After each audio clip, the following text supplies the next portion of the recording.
So something I wanted to go over with you on these Series 60 and Series 50 motors. Okay, so if you're putting a head on there, if you've got a head that you pulled off and you didn't have it milled, you know, you didn't take any material off the bottom, you stuck it back on, you're fine. But if you got a reman head, and I guarantee you this reman head, they milled the bottom of it. So on an overhead cam, so you got your cam in here, okay, and then you got this big bolt that goes in here and bolts your cam gear to your cam shaft to turn it. So if they took 10 thousandths off the bottom of the cylinder head, that's going to drop the camshaft gear 10 thousandths and make the preload between the cam gear and the adjustable idler gear too much. So what you want to do, we'll have to pull the fan hub off, pull the fan hub bracket off. There's a cover right here, and what we'll do is we'll take that off, and then we'll take that cover off, and then we'll reach in there and we'll take the 3 adjustable idler gear bolts and loosen them before we torque this down. And then we'll have to readjust that, and I'll show you how to do that. And the other thing is, all these things after 2002 came out with a new series of head bolts. I'll show you the head bolts.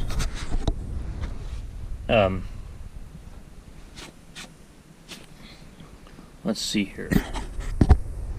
See, these are the bolts we've got. See the horizontal groove in the head of the bolt? This is one of the old bolts. See if I can get her in the light here where you can see it. There's no horizontal groove. I've had some of these that'll have white paint on them too. That's the new bolt too. But this is the new bolt. You can't mix the two bolts. There's an updated cylinder head. This is the updated head, and the updated head gasket comes after 2002. So usually you can't really go wrong. The only difference on the torque sequence is instead of going to a 210 foot-pounds, these go to 220 foot-pounds on the torque. So I just wanted to touch up on that. So I'm gonna go get something to eat. All right, guys, here we go. Your kit will come with the paper and the torque sequence and everything on it. You can see that with our screwed up light situation.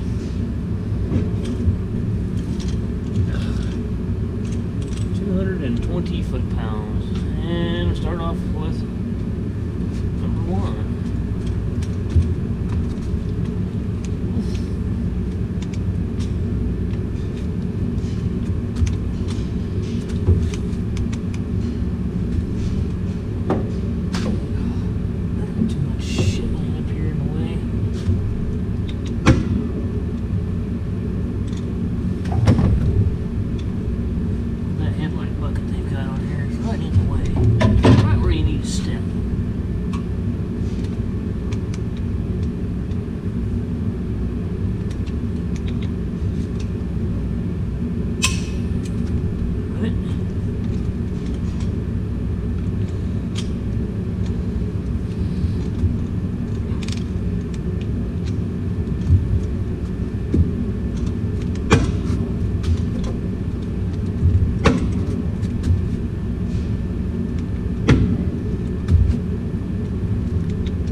torqued the wrong one. I did. I torqued the wrong one.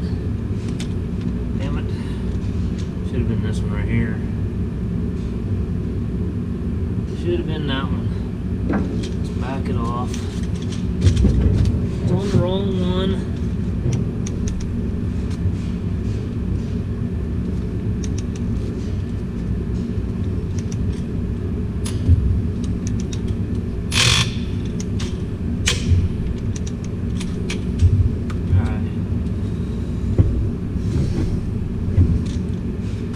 This is the one I should have ordered.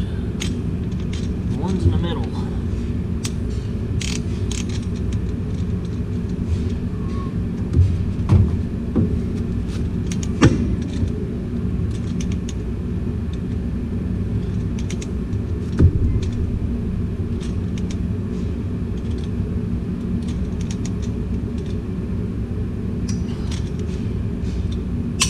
Alright.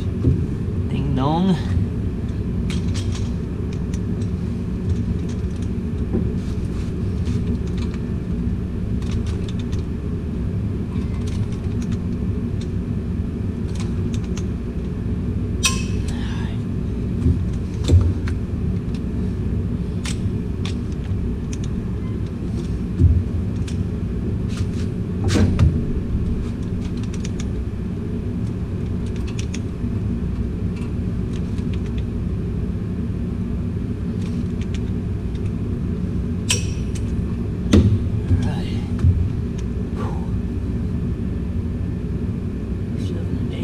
Here on the end.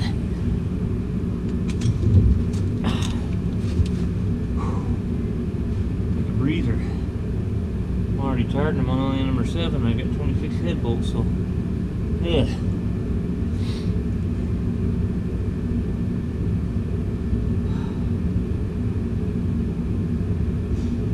Kind of awkward the way this thing's set up with the fenders and stuff on this thing. It's just kind of awkward.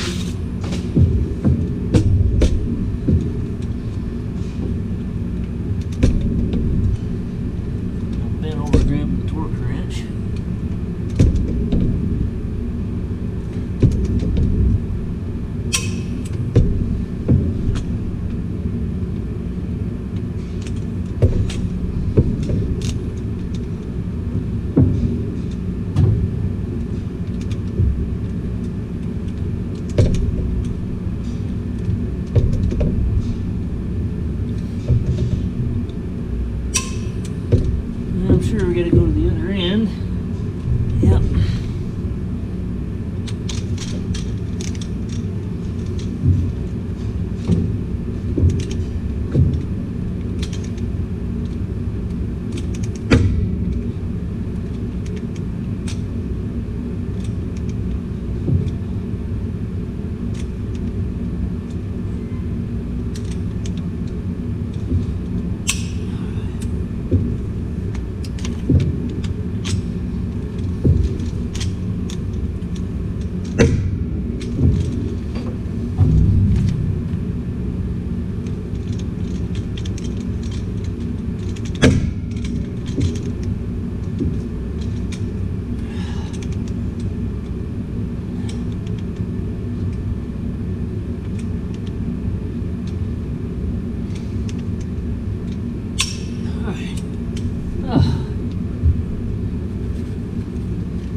Bear with me, guys. I'm taking a little breather here. So let me go 11, 12, 13, 14. It's kind of a goofy sequence.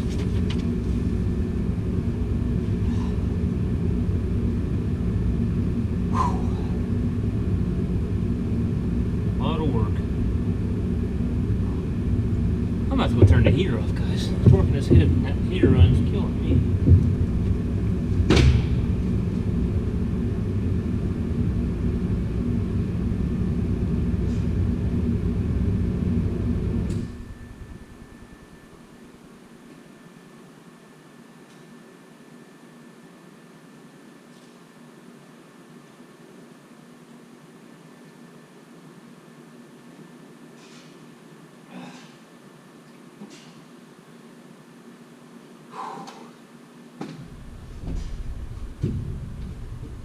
Actually, it wouldn't be too bad standing right here.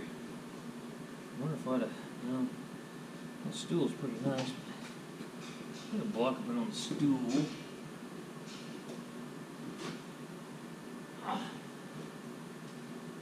Standing out here would make life a lot easier.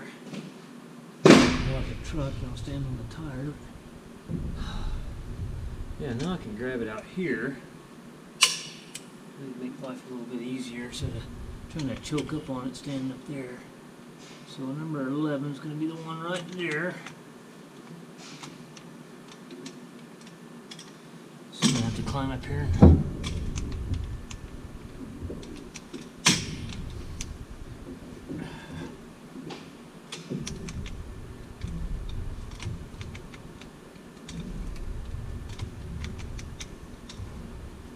That's a lot easier there.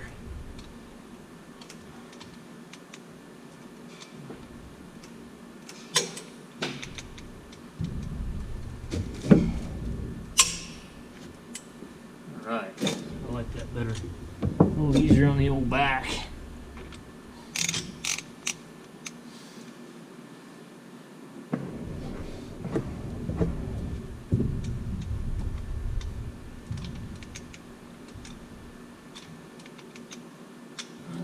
When I start doing the cam and rocker rollers and others, I'm going to go find my knee pads, get them on.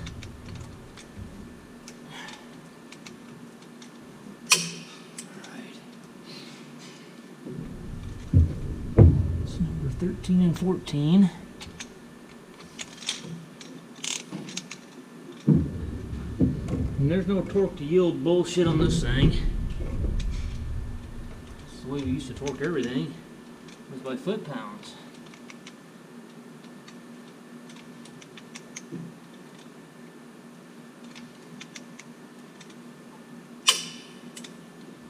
Now it's all torque to yield crap.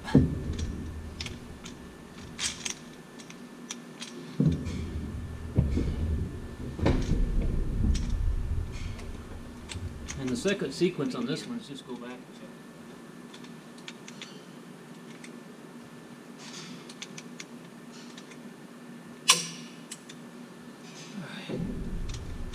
14, where's 15 at? 15 and 16. Straight across.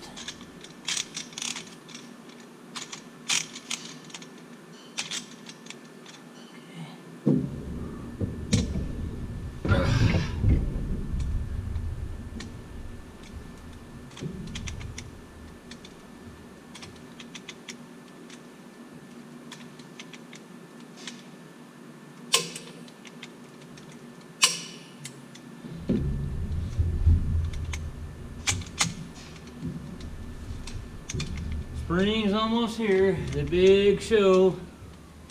All hell's gonna break loose.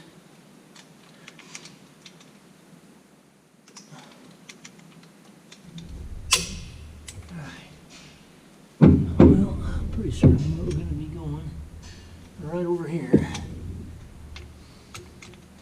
These two, number 17, number 18. Let's see, the battery ain't dead on that thing, is it? We're down to 12%, so it's probably going to be dead before I get done torquing this thing.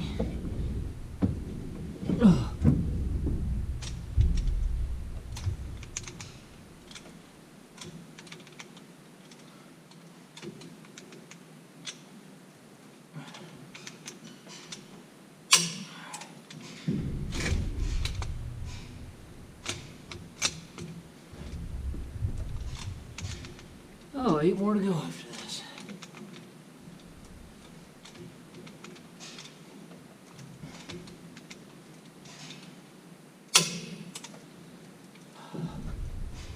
And number 19 is clear up here in the corner.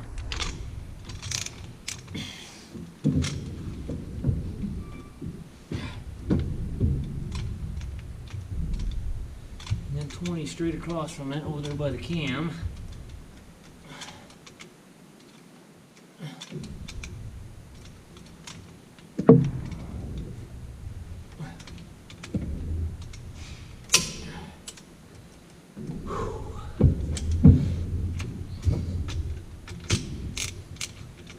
Yeah, I was thinking about that service right today. I told the wife that by the time that damn bank gets their act together,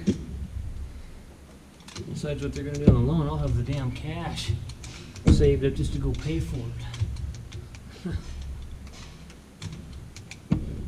I'd like to think so, if these guys would just get you paid.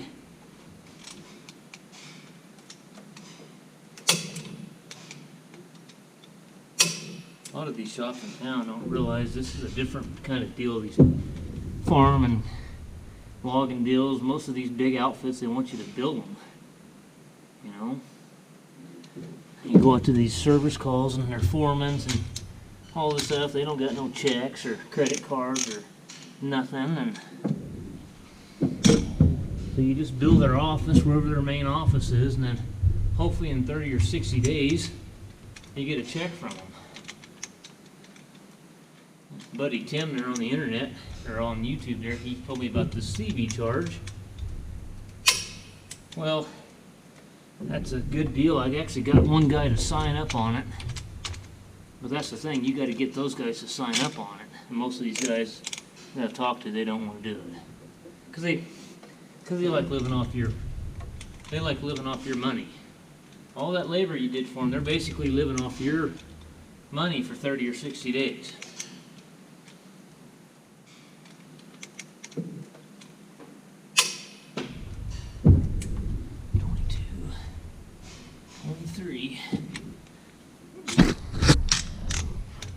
Am I going to make it before the battery dies? 9%. I might make it.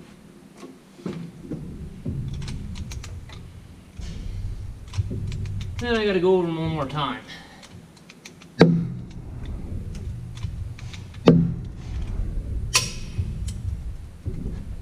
24. No, 23, 24.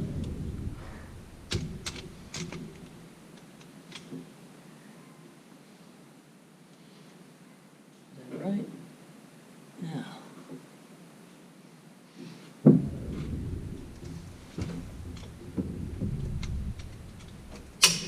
Why is that one already tight? I screwed up somewhere along the line. That one's tight.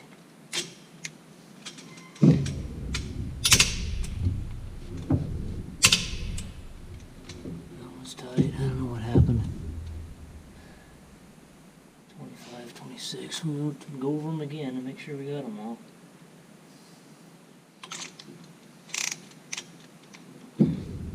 That's why you check them 2 times. Somebody will watch the video and say, "Oh, I see where you screwed up."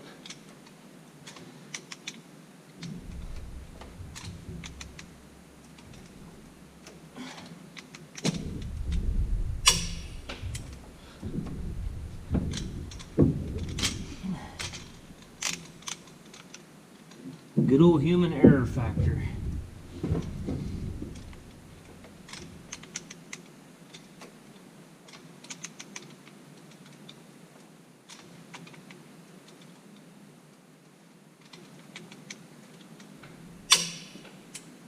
Alright, I'm going to go over them all again in sequence. Injectors in now. We've got 3-man injectors for it. Pre-loop my O-rings up. First and foremost, look down in the hole, make sure there ain't nothing in the hole. Okay. Turn it around there, ding dong. Okay. Get the injector hold down.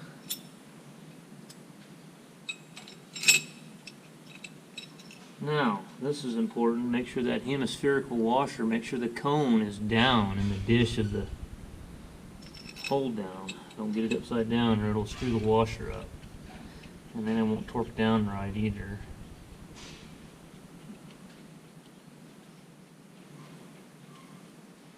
And did I bring my torque wrench over here? Did I forget it over there? I forgot it over there.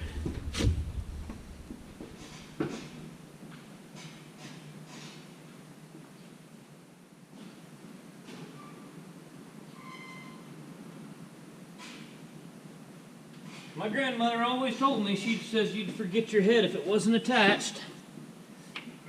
She ain't kidding.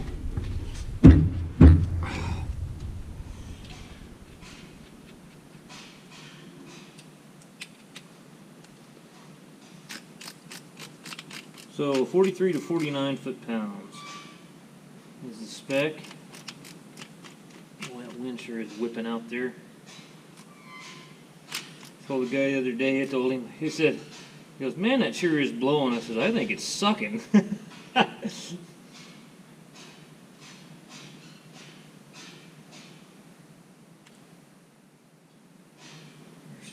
at. That's 50. All right, right there.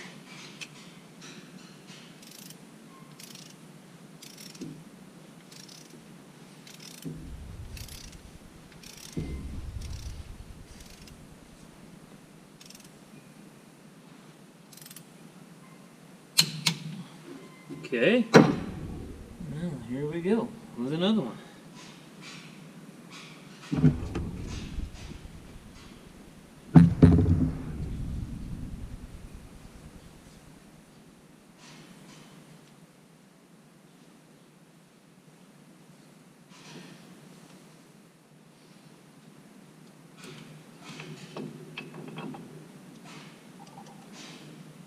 Let's get that a little bit better squared up in there.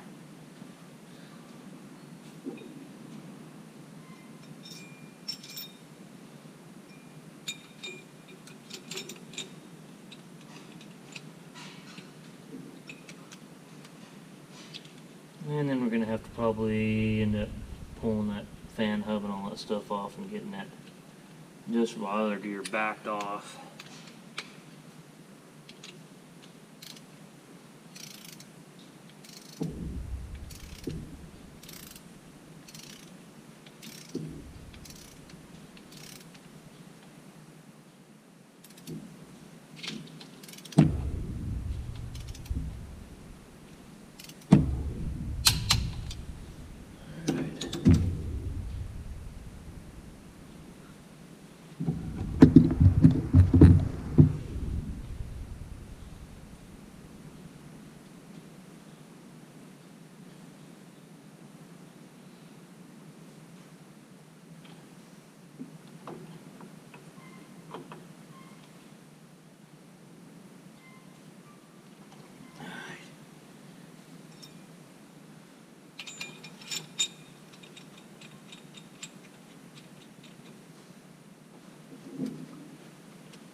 What's going on here? Well, she should have some compression now. All the holes are plugged.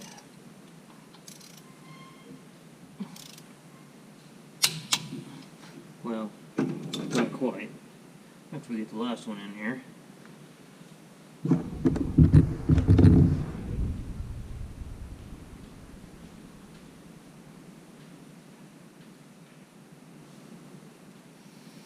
This is the way things ought to be, though. They bought this thing brand new.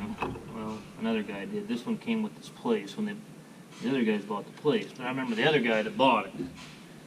He bought it brand new. Man, I was just out of high school. Must have been... Man. Trying to remember. Must have been 90.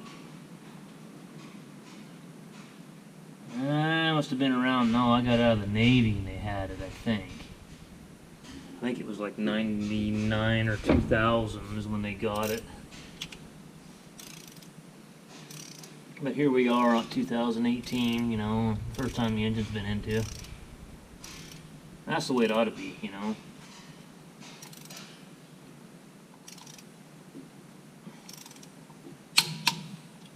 Alright. There's the fan hub loose, and just lay the fan hub down in the fan shroud. And then there's a big bracket that the bracket that holds the fan hub on is part of the cover too. and you take all that shit loose. Anyway, here's the adjustable idler. So what we're gonna do now, let me get my camera resituated. We'll take those 3 bolts loose. Just take the nuts loose there. And then we can put our cam in and put our cam hold down bolt in. So just wanted to show you guys that. That'll loosen that up. And then what we're gonna have to do before we put our rockers on, we're gonna have to adjust our adjustable idler gear. And I'll go through that with you. Alright guys, we're gonna put the cam in. I got the adjustable idler gear loose. And I don't know, you probably can't see that. Let me take the camera off this little mount here. There's a dowel hole in the cam gear, backside of the cam gear, right there. Make sure that that's about 12 o'clock position.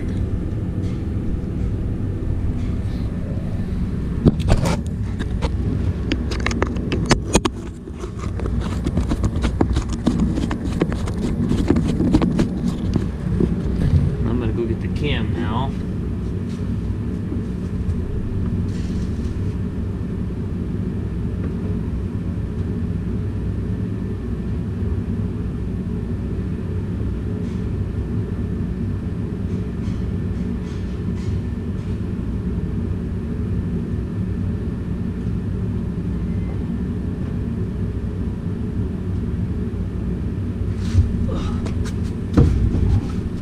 Okay, a little tit on the end of the camshaft, you'll index it with the hole in the cam drive gear.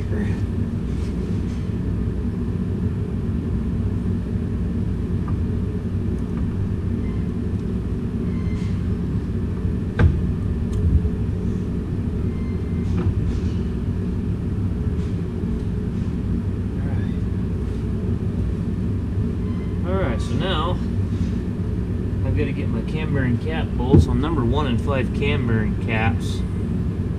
There's some silicone that's going to go around the joining surfaces so it doesn't leak.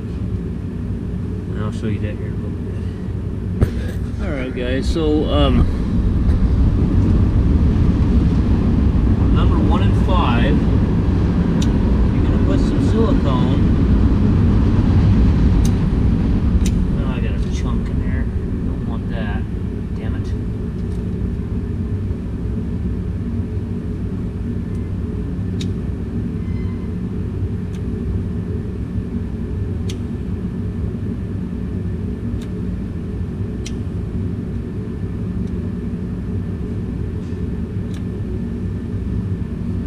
Basically just put it there in the corners.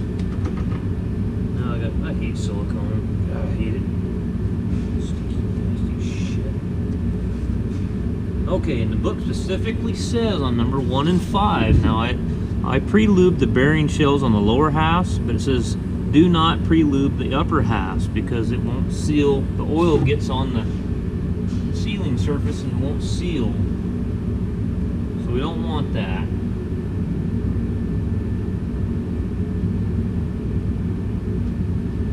Silicone on my bearing now. I hate silicone. I just never could stand that crap.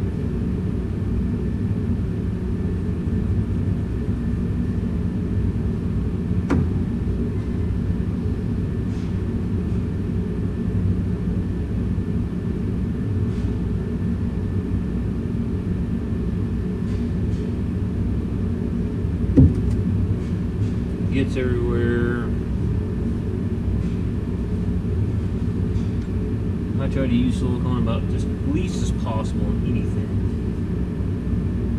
But all the newer stuff, I mean, they're using that, anaerobic sealer for it seems like everything anymore. Okay, so we got our silicone in the gaps there. Now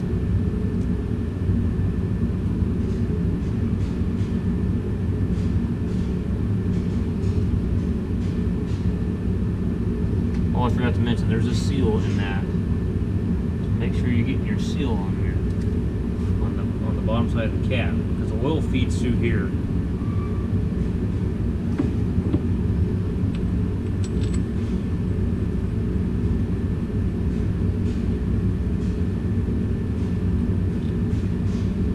it tells you to put number 1, 3, and 5 on. Where is the special studs at? I gotta get the special studs for 1 and 5.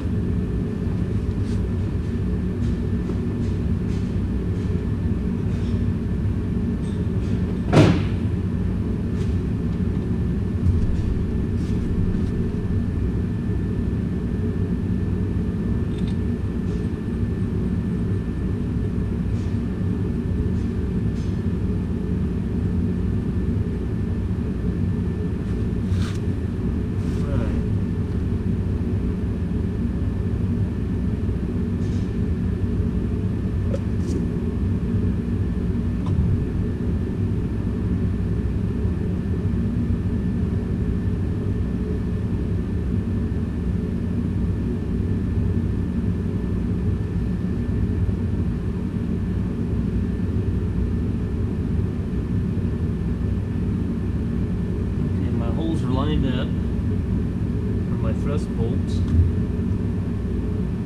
now we're going to put on number 5 bearing cap. Remember, saying it's number 1 and 5, no lube on the upper shells, because they want the silicone to set up and not leak. They said by putting it says in the book there, if you put oil and pre-lube upper bearing shells on numbers 2, 3, and 4, that provides enough clearance for number 1 and 5. That's what it says.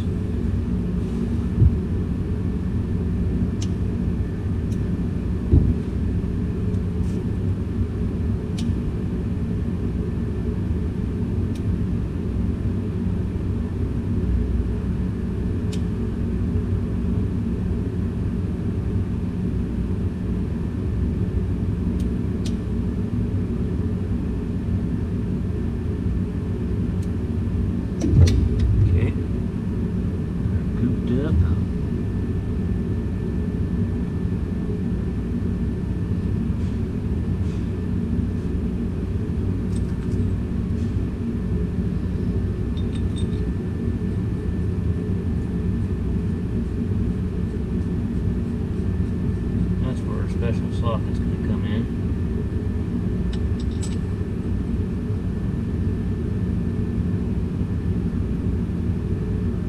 Alright, well, let me get the torque wrench. We'll torque these down. These are supposed to be 93 to 108 foot-pounds. I got my torque wrench. It goes in 5-pound increments. I got it on 105.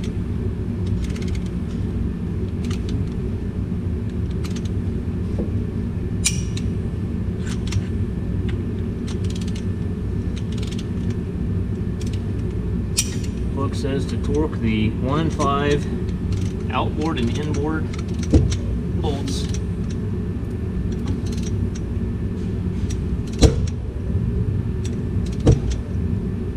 Why does that not feel right? Huh. Why that's just not feeling right to me.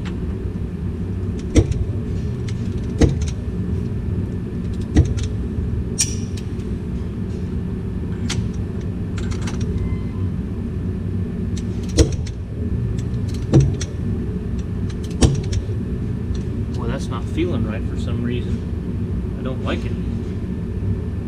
Don't like that at all. It just doesn't feel right.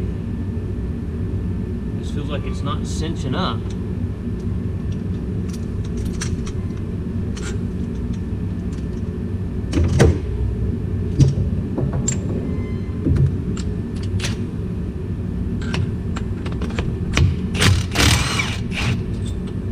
I don't like it.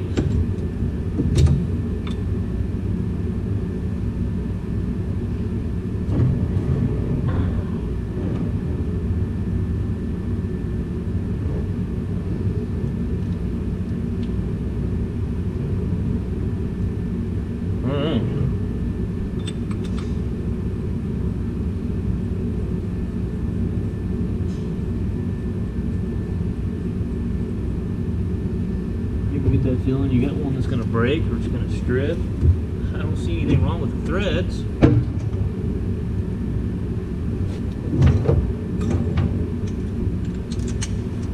Go down to 93. It says 93 to 108.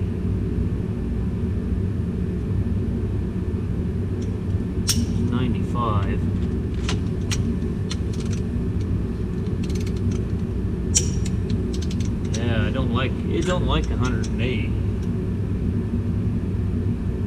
Let's go to 100. See if it'll take 100.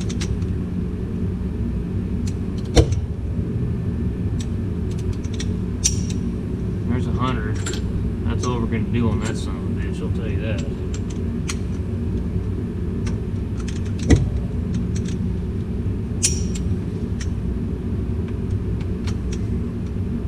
That tells you to torque the... I'm going to take all these and torque them to 100 because that one's torqued at 100 and it don't... There's something not quite right about that hole. It torqued down, it don't want to go to 108. It just don't feel right. So what I'm going to do is I'm going to back these others off, torque them all to 100. Where they're all even.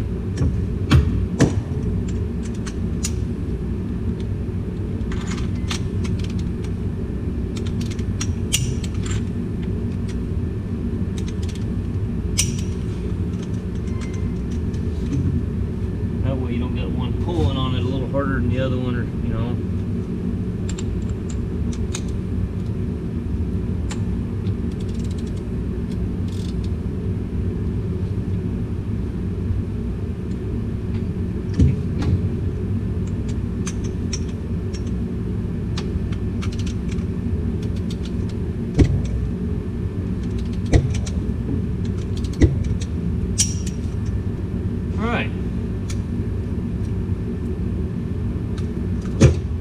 Now we got to put our thrust bolts in. I tell you, the kit didn't come with new bolts, but the book says do not reuse the bolts. I've got some grade 8 metric bolts, so.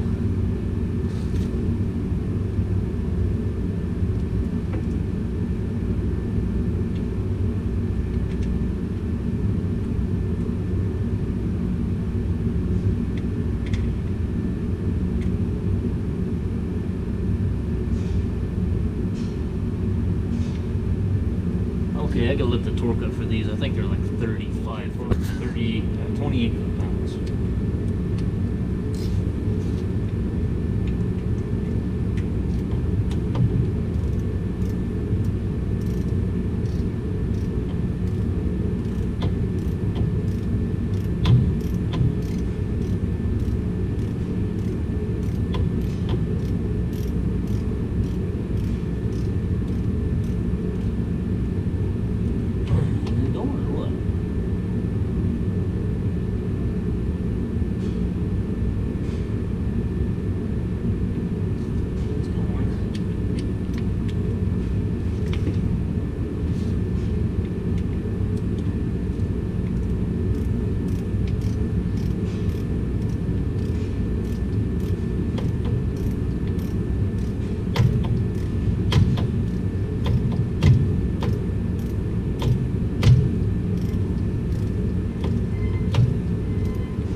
That pulls that whole thing towards the cam, just so you know, so it'll seal up.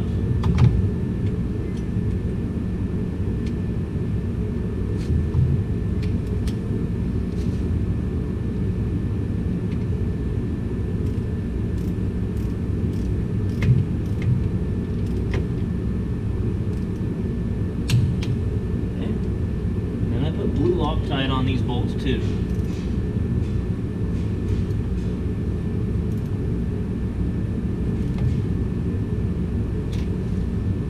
That one's not feeling good, 25 foot-pounds. I don't like them when they feel like that.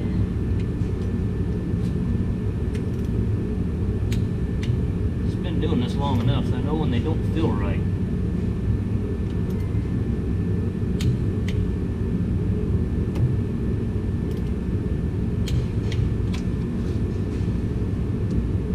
So I got the big bolt at the end of the camshaft now.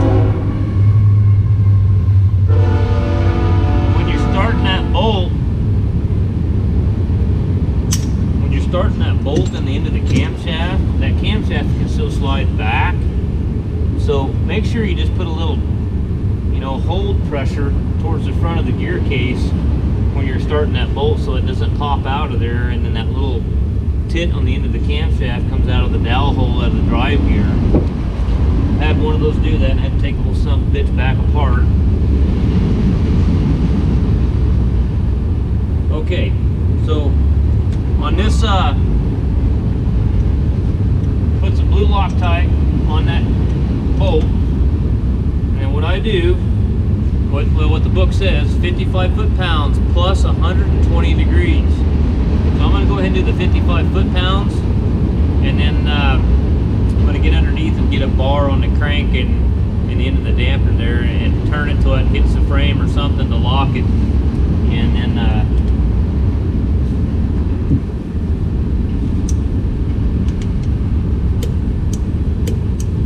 there's my 55 foot-pounds.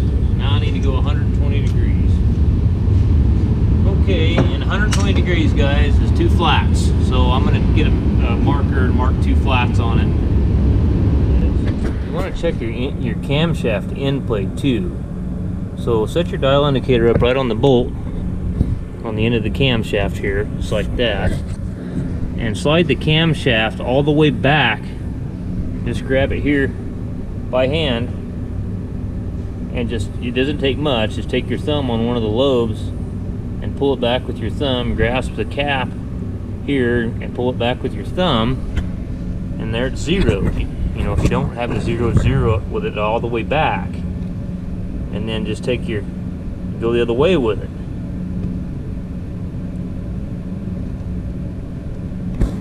We're at 8 thousandths and the spec is 3 to 15 thousandths. And then just to check it, you know, go back again and it zeros, and we're at 8 thousandths again. Okay, so damn SD card got full. Anyway, we're gonna back off those 3 adjustable other gear bolts, get our dial indicator set up. Okay, see this access hole? There's an access hole bolt. Okay, you stick a screwdriver down there and you pry on the adjustable idler gear, one of the teeth on it with the screwdriver in the counterclockwise direction. Just put a little tension on it so the gear here doesn't turn while you're trying to turn your cam gear to check your backlash. So let's see here. Okay, hold the adjustable gear. This will prevent attempt to turn the camshaft drive gear, and watch the dial indicator pointer. If there is zero lash between the 2 gears, the dial indicator pointer will not move from 0. No shit. Turn the adjusting screw of the tool approximately 1.5 turns or until proper gear lash is obtained. When checking gear lash, hold this while you refer, rotate the camshaft drive gear by hand. To remember to multiply the reading obtained by 2 to get the actual lash measurement. The specification of gear lash is 2 to 9 thousandths inch with a maximum of 12 thousandths for used parts.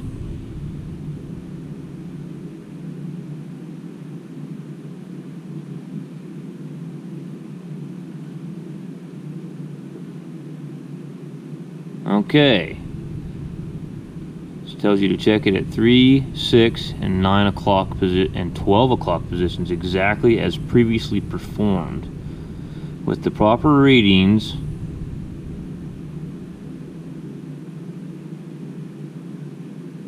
are obtained at all 4 positions. Hold the idler gear as the first step. Refer to step, and torque the 2 adjustable idler gear flange bolts to 42 to 49. Check the gear lash as outlined above with the flange nuts torqued to ensure the gear lash is still within limits. If proper lash measurement cannot be obtained. Okay, let's go over here and do this whole circle jerk.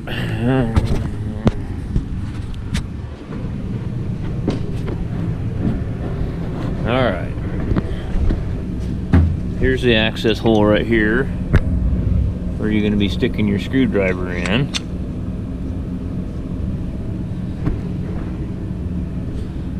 And let's see here. It's gonna be really hard to do this and try to. I wonder if I can get this right here somewhere. Figure out how I can. Well, it's gonna be about impossible for you guys to see get this camera set up where you can see the dial on this thing, but I gotta zero this thing.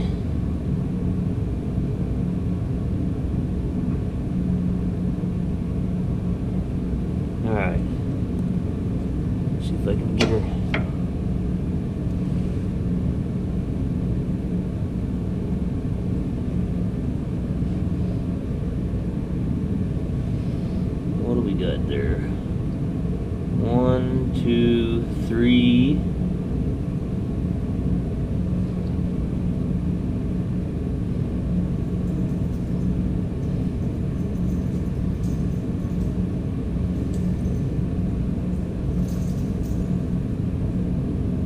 Oh, come on.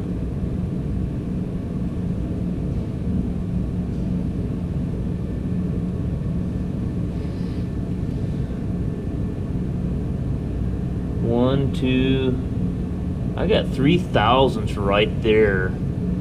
So you take 3 times 2, that's 6 thousandths. And that's not even putting any tension on that gear. I just barely got those loose. Let's torque the 2 top ones. Let me get my torque wrench and the 19 millimeter. Torque the 2 top ones and check it again. We'll torque these top 2 here and try not to disturb our gel indicator while we're doing it.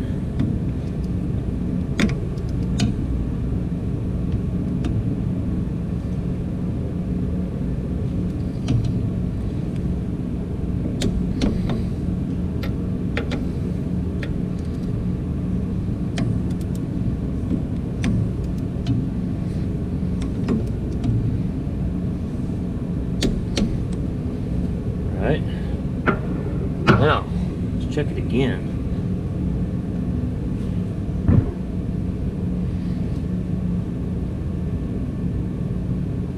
Get her zeroed again.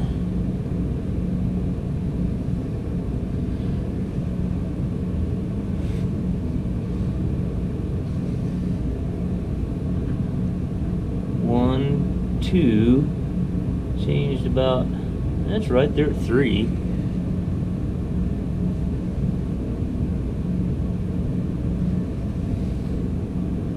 It's 3 thousandths, so multiply that times 2, that's 6 thousandths worth of backlash.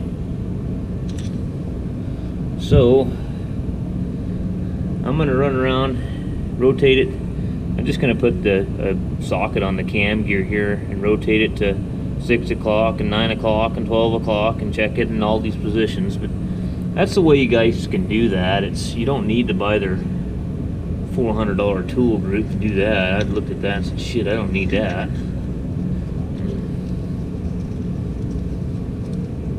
It's nice having a lot of these specialty tools, but when you're in business for yourself, there has to be this thing called profitability. And if you spend all your money just buying another special tool, you don't make anything, you know?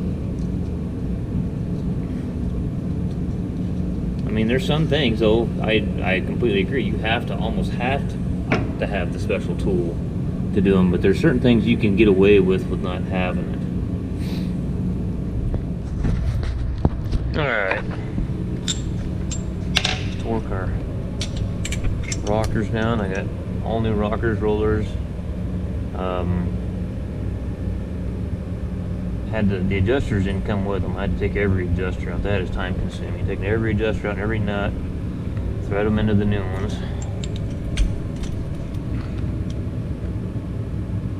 So 105. Alright, I'll start the center of the shaft here. I got everything backed off quite a ways, so I don't take the chance of bending a valve or something.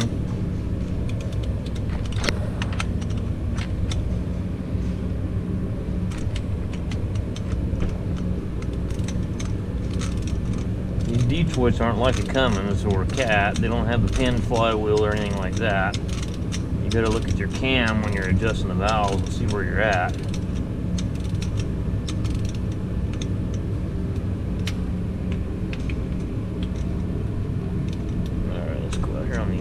Bit.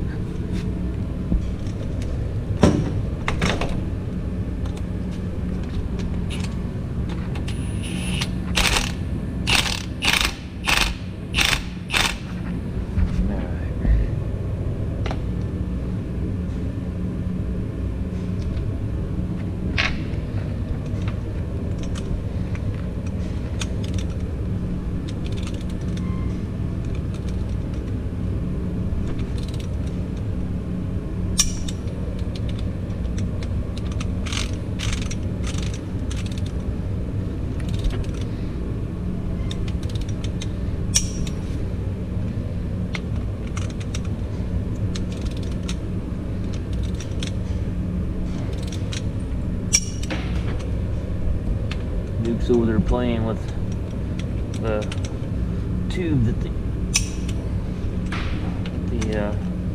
cam came in. That's good. It gives you something to do.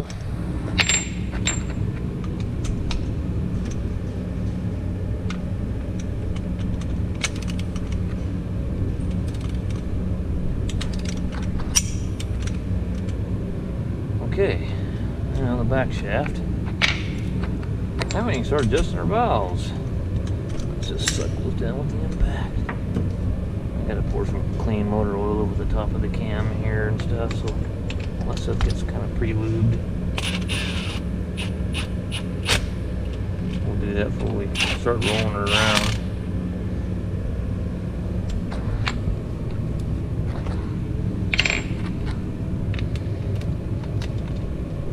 We'll get my injector height gauge.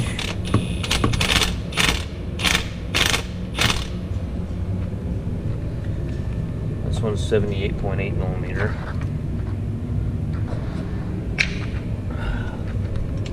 This Detroit's the 60 series and 50 series. I'll have to get I'm used to the 60 series. I do more of the 6 cylinders than I do the 4 cylinders. So firing order on this one's 1342, as they are with all 4 cylinders.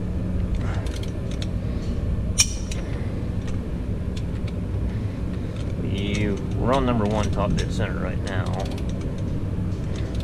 So when you're doing the valves on number 1, you'll be doing the injector on number 4.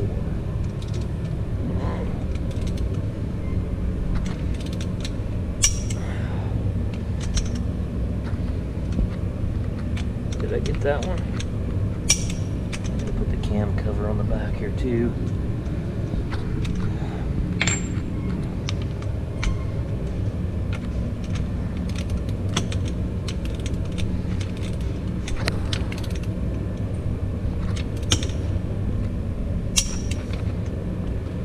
Okay, she's all torqued down.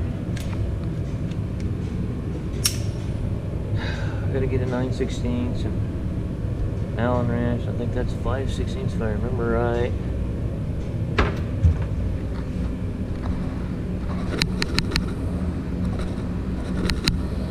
Probably need to back those off a little more. They seem to be a little tight. I just don't want to roll it over by hand and bend a valve or something, so I better back them off some more.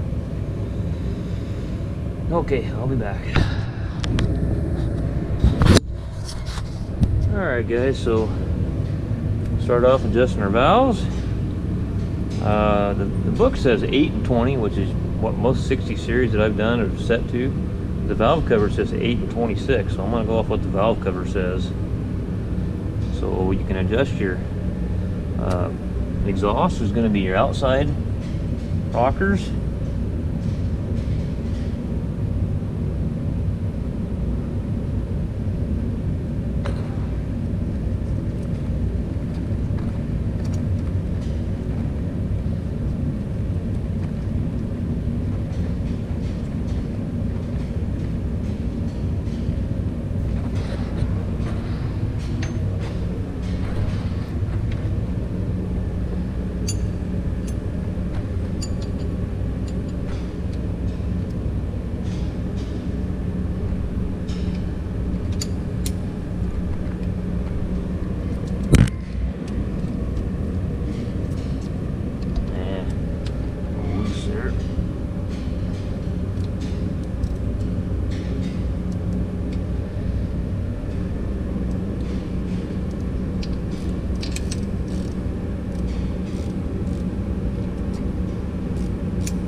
Good. Do the other one. It'd be a lot easier if they had a valve bridge there. I only had to do one adjustment instead of 2.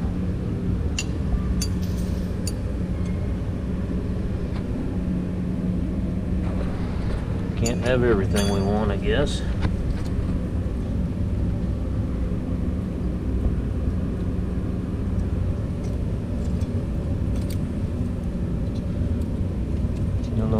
Detroits on your intake and exhaust if you're pretty close with your adjustments, because these should be pretty darn even where the nuts are and everything.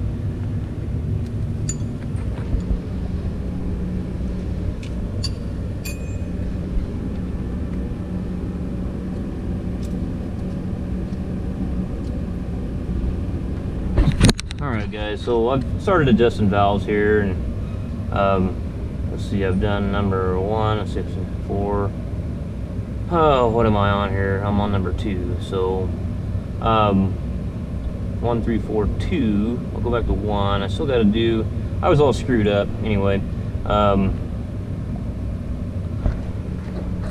You know why I was screwed up is because I was pulling the camshaft the wrong direction, and I was going, why is my firing order not right? And then I realized that crankshaft needs to turn viewing from the front of the engine in clockwise rotation. Then I realized that I was pulling that, I'm trying to remember if I was pulling or pushing. Anyway, I looked at the crankshaft and it was going counterclockwise, and I said, okay, dumb shit, you're going the wrong way. Anyway, so I'll show you here. We'll adjust these valves to intake to 8,000ths.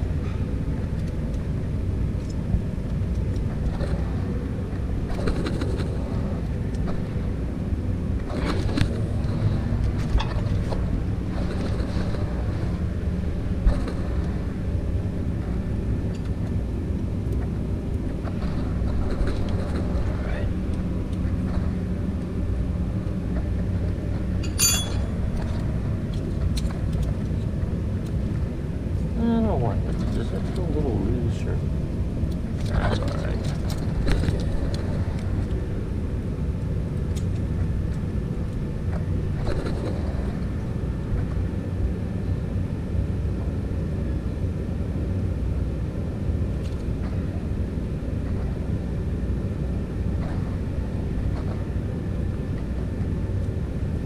Alright, cinch this one down and do the exhaust. We'll start turning her again.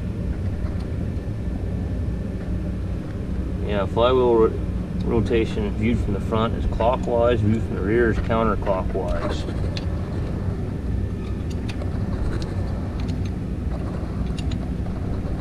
Get the box in on there and get more of a swing on it.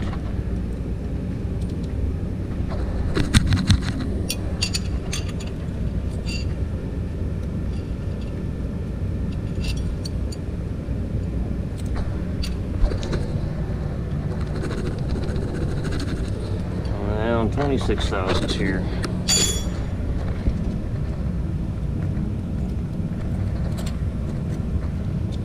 Yeah, most of these are adjusted to, you know,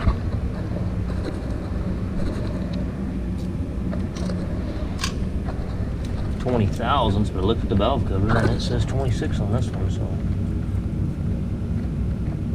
we'll go off what the valve cover says.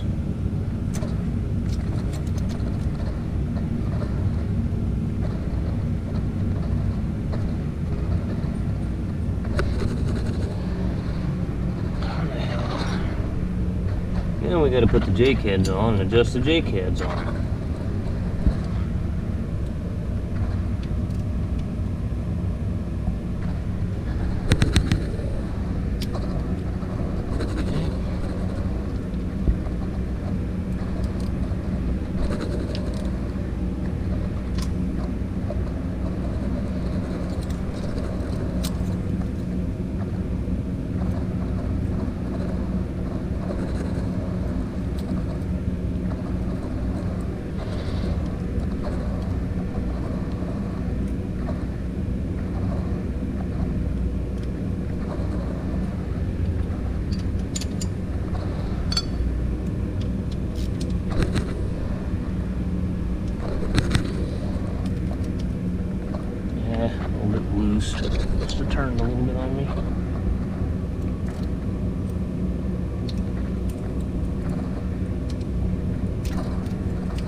say 1342, we're gonna go back around to 1, we'll check it again.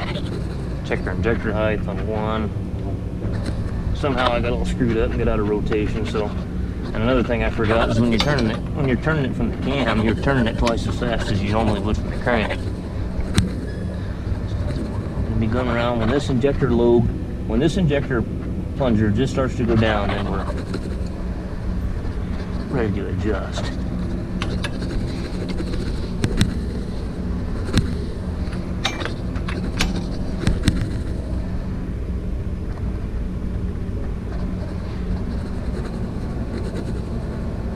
Just started to go down right there.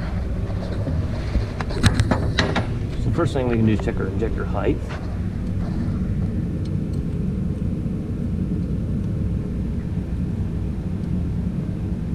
Right on, she's good to go. Okay, those are good. Let's go around to, let's see, 1, 3. Cylinder number 3 is going to be the next one to fire. So we're going to watch this injector plunger. As soon as it starts to go down, then we're ready to adjust.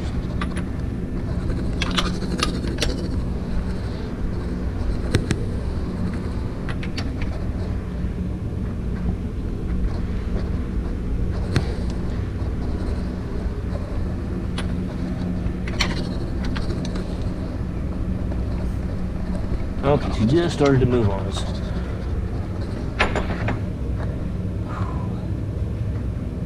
So we're going to adjust the valves on this one, adjust the injector on this one.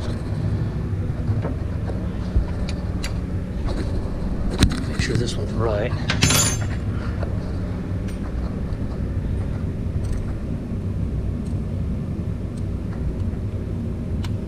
It's a little tall.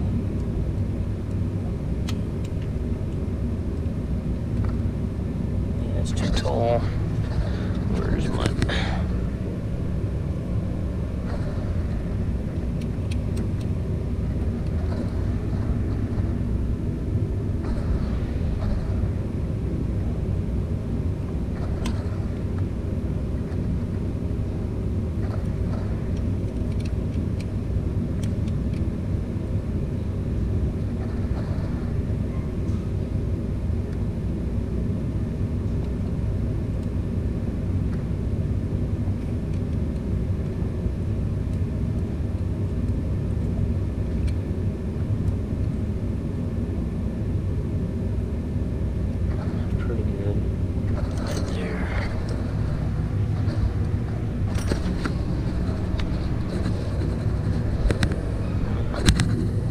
Trying to find my 9/16 inch. It is.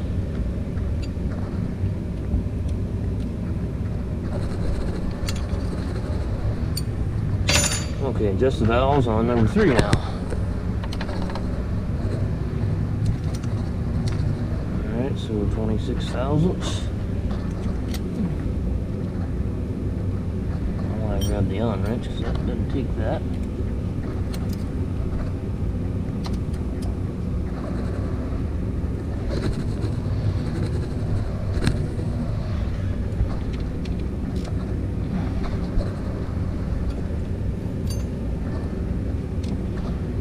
Once we get done with all this tedious kind of work here, we can get on to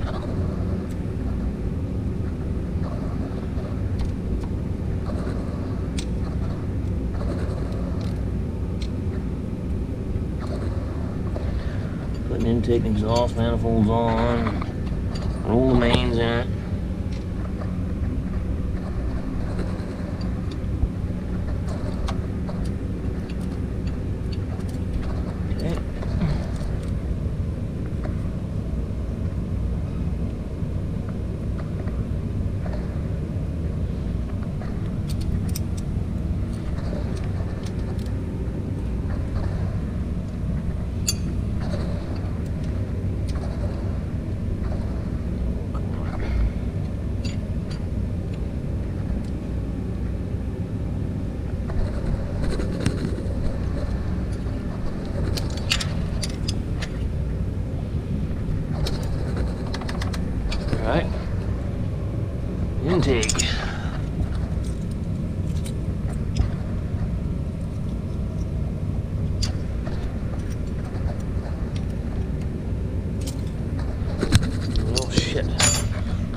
feeler gauge in there.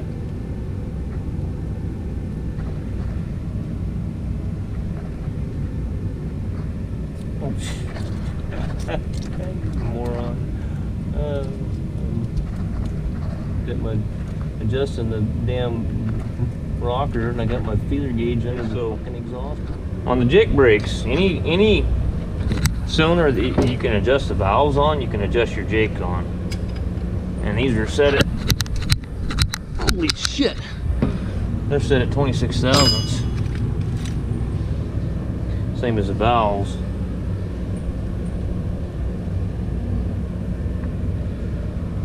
Okay, so you're gonna go between the tip right here, is where you're gonna be at.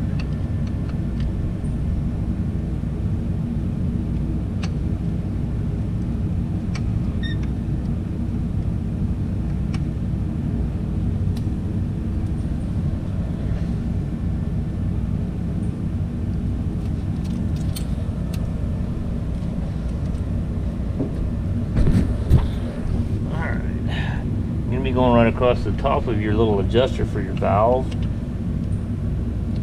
and then that right here, this flat spot where the slave piston is on the jake head.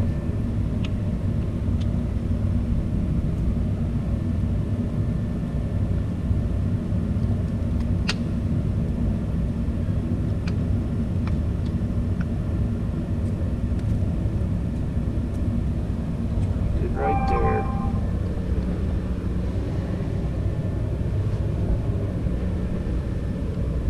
And this side over here, just leave this one alone.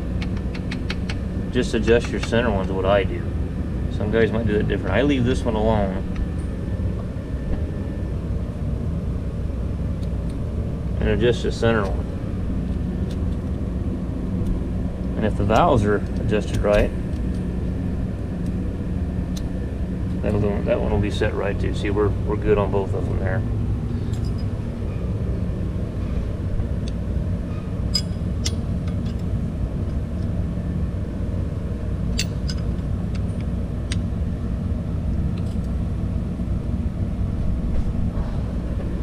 Alright, so now we're going to bar it over 1342, 1342. So number one will be the next one. We'll adjust it.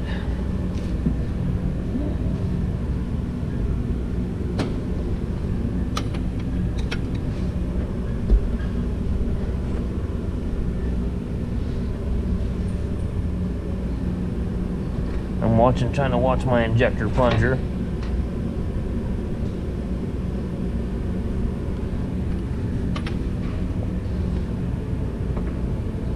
Alright, it just started to go down, so I can adjust. The rocker should be loose.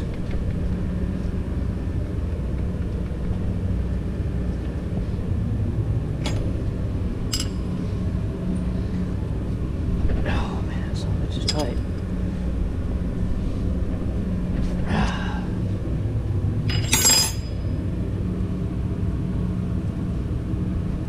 So I was telling you, on the tractor engines, they're a lot easier. There's not near as much crap to adjust as there is on these truck engines.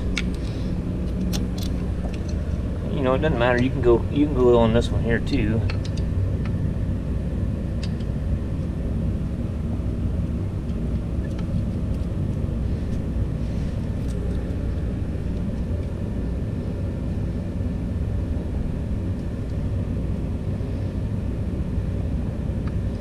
I've seen guys go, oh hell, I don't need to adjust the jakes. Well, you do need to adjust the jakes. Because if you don't adjust the jakes,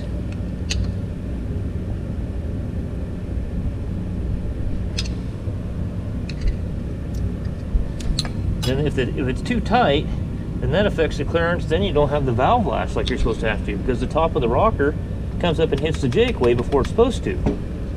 That's why I'd say adjust the jakes on it. Okay, so 1341, number 3 is the next one. And then we'll be finally, here, 2 more jakes, and we'll be finally done adjusting crap, huh? So, watch number 3 now.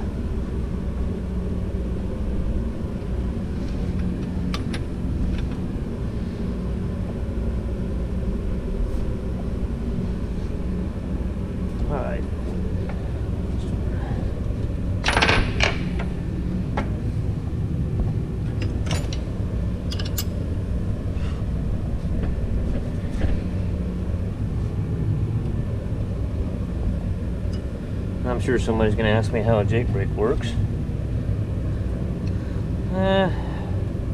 In layman's terms, so there's a slave piston which runs off of your exhaust valve, and then there's a master piston, and the master piston, I'm trying to see where it's at in here.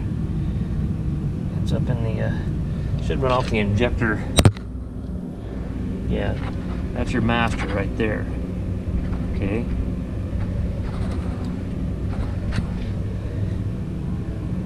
You'll see where the master, see how it'll come up here on the master piston, and this rocker here will hit this master piston right there. So what happens is the slave piston, basically when you turn the coil on, you're trapping oil, and it's running off the slave piston. The master piston, when it hits the injector lobe, comes up, and then it traps the oil in here. That's how it knows when to open the exhaust valve on top dead center. That's how it knows when to do it. So when it pushes up and you turn the coil off, it traps the oil in here in the circuit, and then that forces the slave piston down. Then the slave piston holds the exhaust valves open and basically makes the engine a giant air compressor. I might have screwed that up a little bit explaining that, but that's kind of in layman's terms how it works. My buddy Tim there on YouTube, all he does is work on trucks. He might have a better explanation of it. I'd look it up in the book to see theory of operation before I went off what I said, but maybe I'll look that up later and explain that. I used to know verbatim how it worked years ago, but I don't work on enough of these anymore. I don't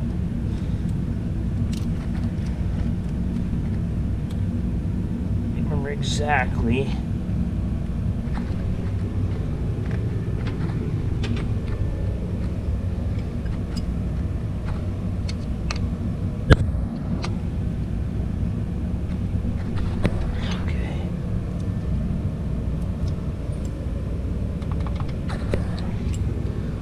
Okay, now we're going to go to number, let's see, that was number 3, 1, 3, 4. We just got number 4 to do because we already did 2.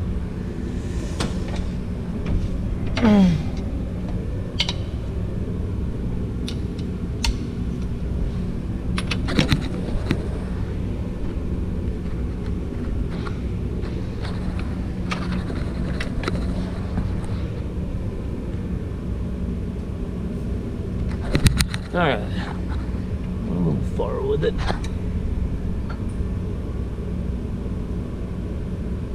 Alright. Okay. Last adjustment.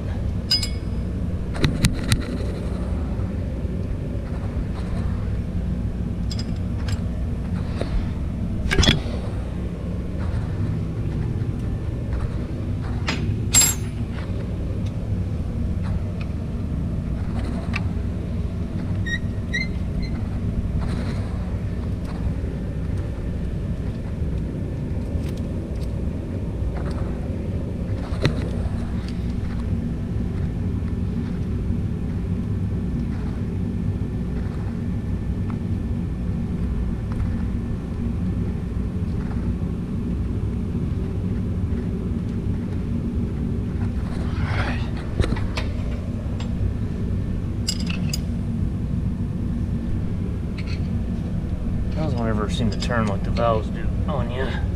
Most of the time you don't have to hold the center screw on the jigs.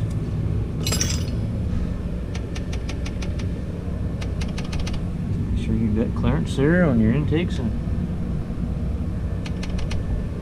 let's go back around to number 1 just to check everything out, make sure we're good to go, and we're going to put the rocker cover on it.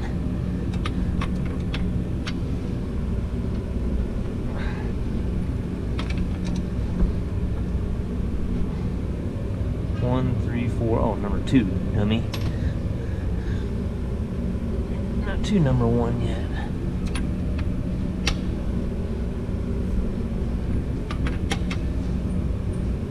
Alright. You can tell if you got it adjusted right because you'll have the clearance here.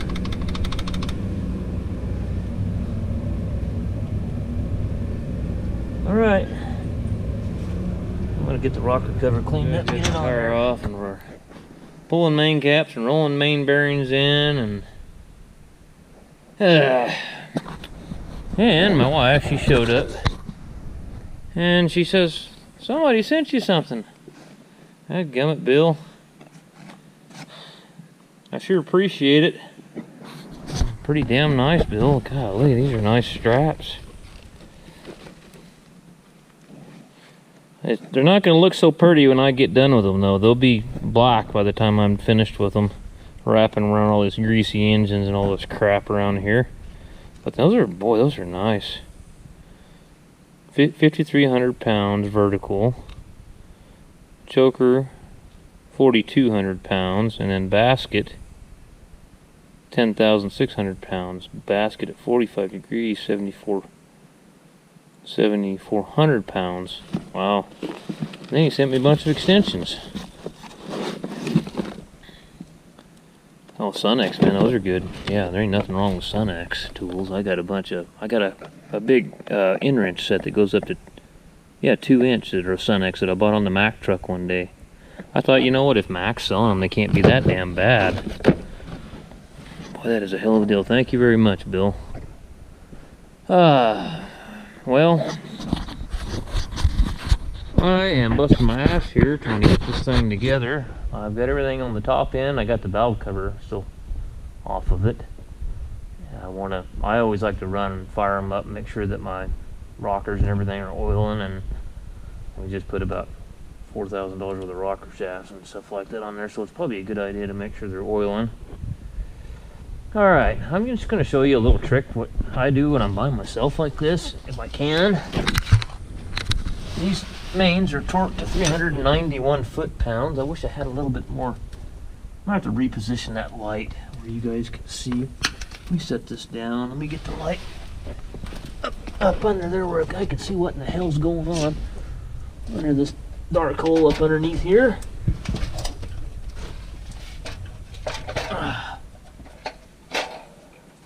See that? Got to be better than what it was.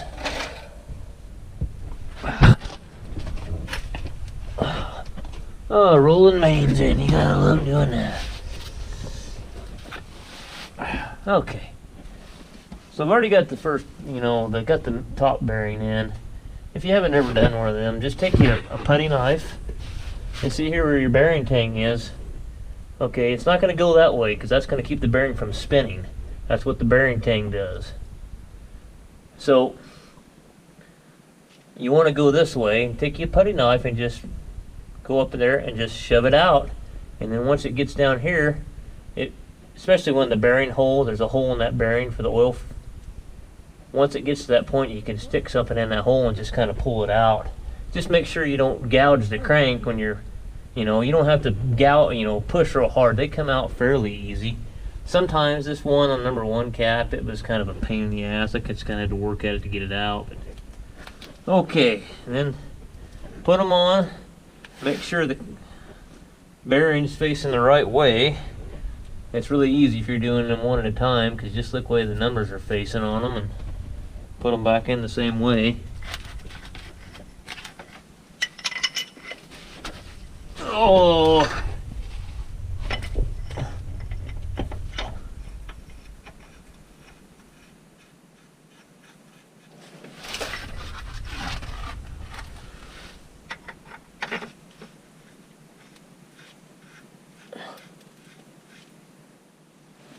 I should have made the wife stick around so she could hold the torque wrench on the damn bolt while I was torquing them. That's what's a pain here. Torquing mains.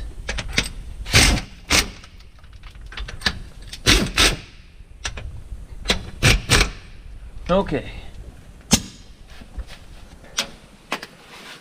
So, what I do is I got a big block of wood here.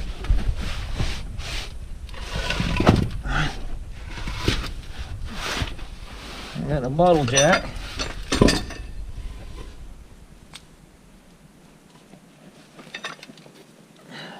I need that socket.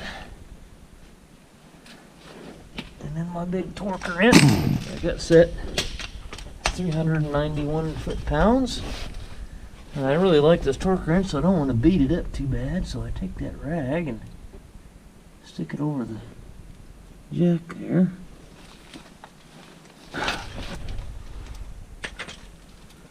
Oh, I forgot. This engine's got a down angle, so I gotta go down with my jack.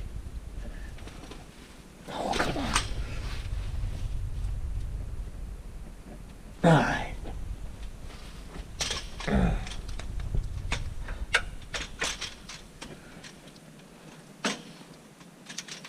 Man, it's still not down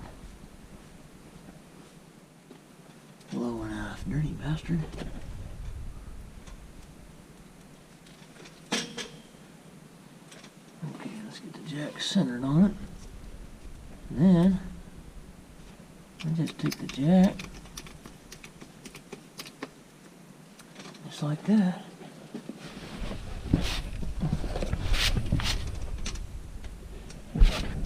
Oh, my air hose is in the way, and I got one of them out with the 3/4 gun, and I couldn't get it out. I had to get the 1-inch gun to get the other one out. Alright. That'll hold that damn socket on there for you, so you're not fighting that.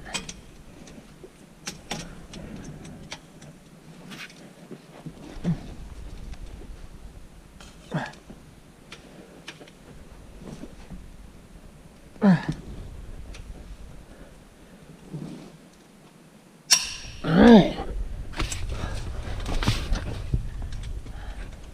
One down. And do the other side. And I'm gonna have to get my short. I got a short 20 ton ball jack. I'm gonna put right here and do the same thing. And I'll have to slide my block around to the, or slide it underneath the axle to do the rest of the other two. That's a lot easier than trying to hold that son of a bitch up there by yourself.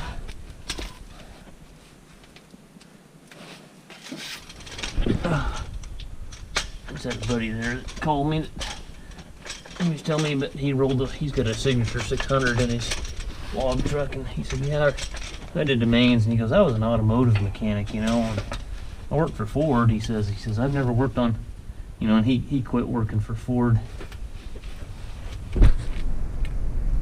years ago, and then bought a log truck, and he goes, I was rolling mains into that thing, and he goes, holy shit. He says, it like it killed me. He says, I don't know how you guys that do this for a living do this shit every day. I said, yeah, it ain't easy. I'll tell you that. God damn it.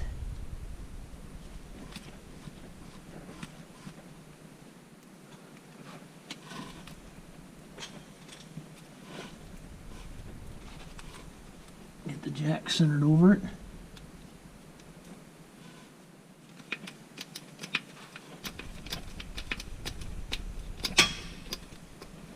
All right.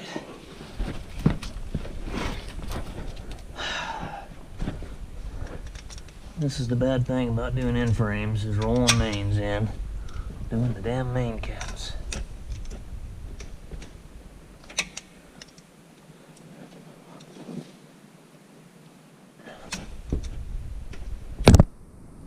Make sure my jack is staying where it needs to stay. It moved a little bit on me.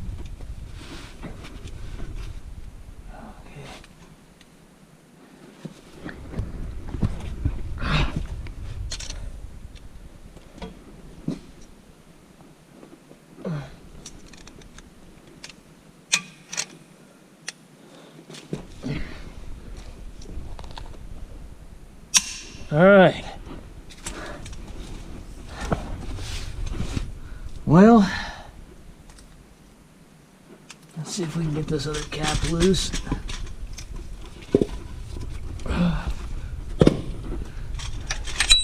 After I get the mains rolled into it, then we got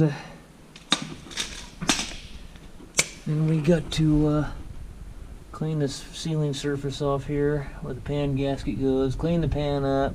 Well, once we get this surface cleaned up, then we're going to mount the counterbalance shafts, and I got to time them to the crankshaft here, which I'm not really sure.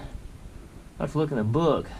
I don't see any timing mark. How the hell are you going to see the timing mark on this thing. Huh. I'll have to look in the books, I don't remember.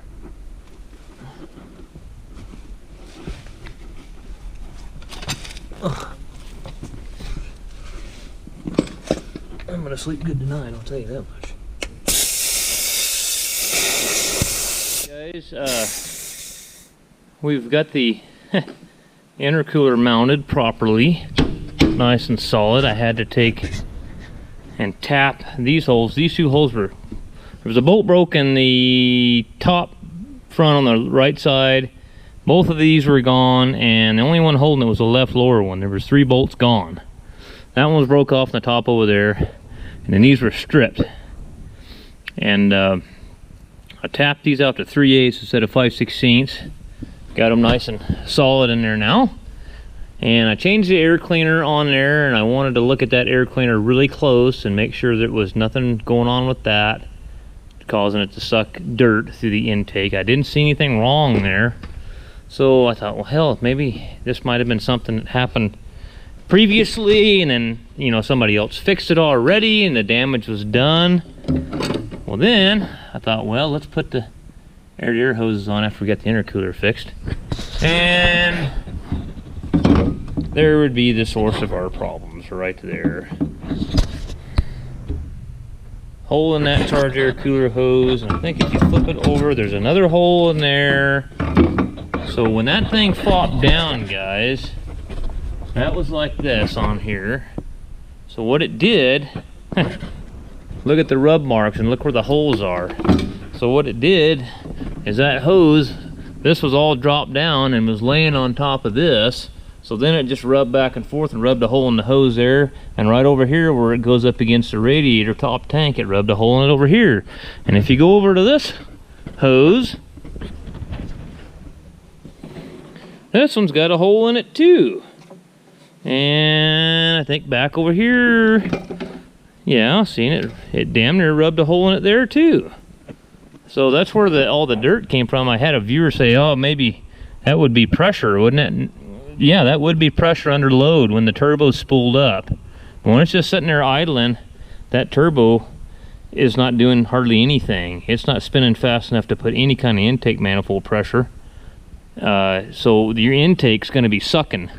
You know, it's got to draw air in to the engine. So if you got big holes in your charge air cooler hoses, you know, you think that the guy would have noticed. You guys ever had a hole in a charge air cooler hose going down the road, and that sumbitch will start whistling on you, and you'll lose power? I mean, it had to be losing power. I mean, what's wrong with this knucklehead? You got 3 different holes in your charge air coolers, and you don't even know it? I don't know. I called their mechanic over there and talked to him, and he says, I wouldn't put anything past that guy. And that poor guy over there, they've got about 300 pieces of equipment, and they only got one guy hired to keep up with it all. He just can't keep up. You know, it's too big of an operation for one guy. So they send a lot of stuff my way, which is I'm very thankful for. And he's a good guy. He doesn't do much stuff like this. You know, he does a lot of the maintenance stuff, and he has to keep track of a lot of guys over there. A lot of guys he has to keep track of. You know, and that's the biggest thing. He has to keep track of all the parts inventory and all the booster pumps, and he just didn't have enough time to mess with these major in-frames on engines and stuff like this. But you know, the operator should have caught that. I mean, I got to get on the horn here and find a couple, measure that. Looks like, what is that, 3-inch? I think they're 3-inch. See if I can get some 3-inch charge air cooler hoses. Okay, so I got the new turbo on, as I showed you before. There's the turbine wheel, and you can see where it broke off in there. And I got the new turbo on.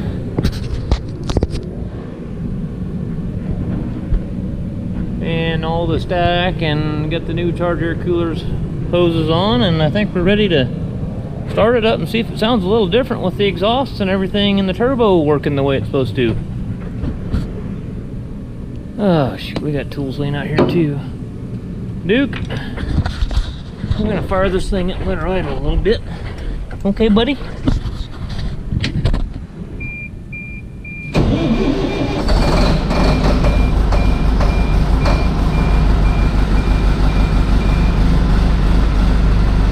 There, she's moved out.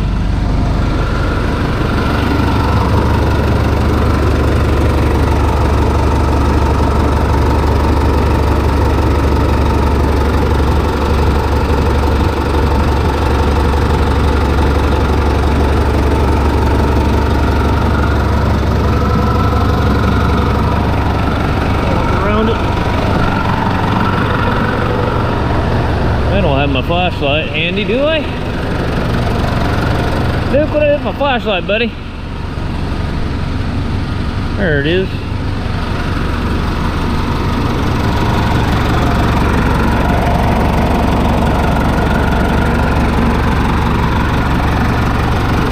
You're out there, buddy. Let me get you out. Come on, buddy. Come on. Alright. Oh, you wild man, get out of there. Climb over here, see what the oil pressure is real quick. Damn near 70 pounds.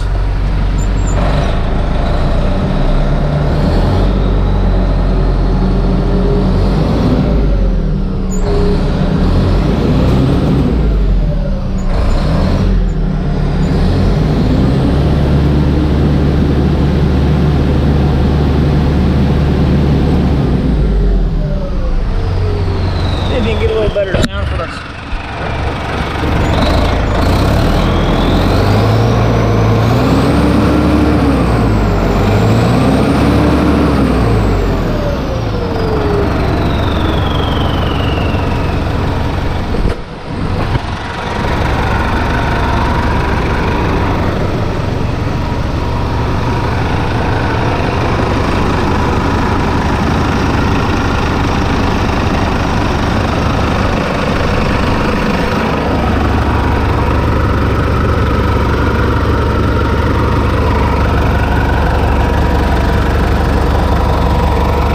That's not a very good exhaust seal there.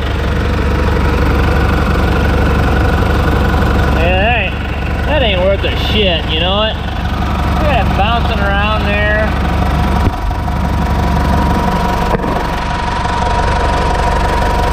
That's the noise I was hearing. That thing don't seal up for shit.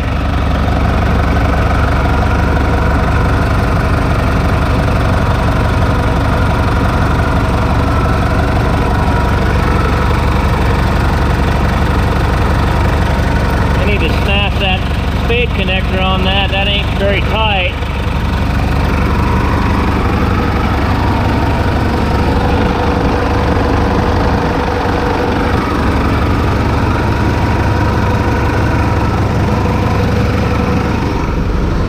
What the hell's the bungee cord all about? You know, I thought you'd be able to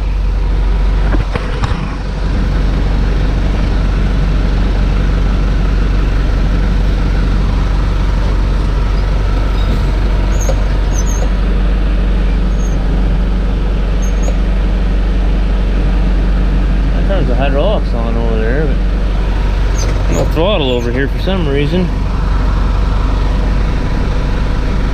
I thought the ones that I've been in before had a switch on the dash for work. There it is, right there.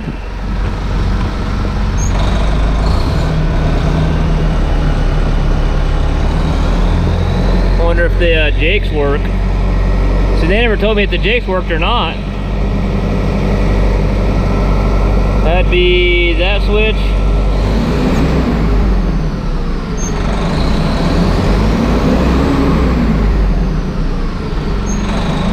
But the jakes don't work.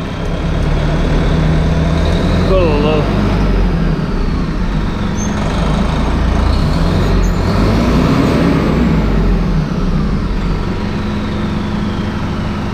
Yeah, the jakes don't work at all.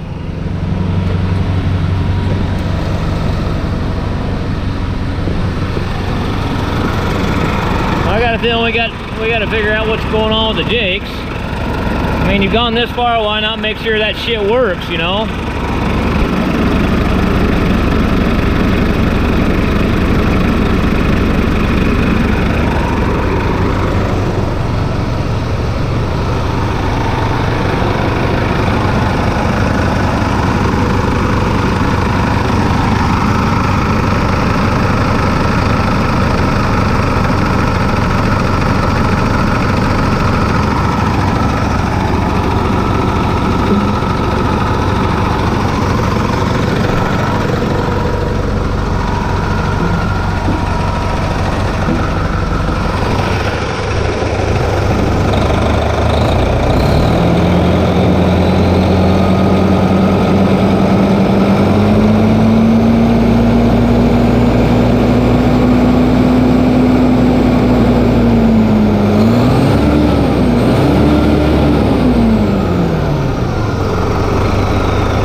How does it start now that it's not really cold? Does it do that stutter when it first starts? No,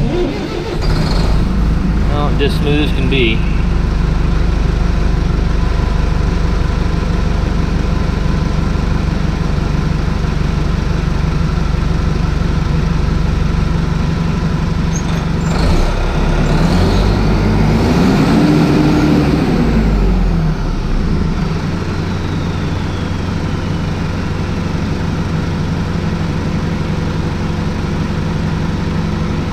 Well guys, I'm gonna come in tomorrow. It's Friday night, about 6 o'clock, and I want to try to get home before 6 or 7 o'clock. You know, well, it's already 6. I'd like to get home before 9. I got home at 9:30 last night, so tomorrow I'll come back her out and go take her for a test drive. I got an air leak on this fitting coming off the air governor. We need to. That's been like that for a while. That ain't nothing I did. That fitting's screwed up. Suck the water down any in the.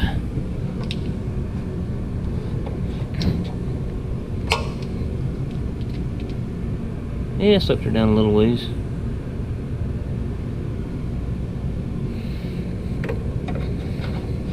Make sure it's not in the oil pan.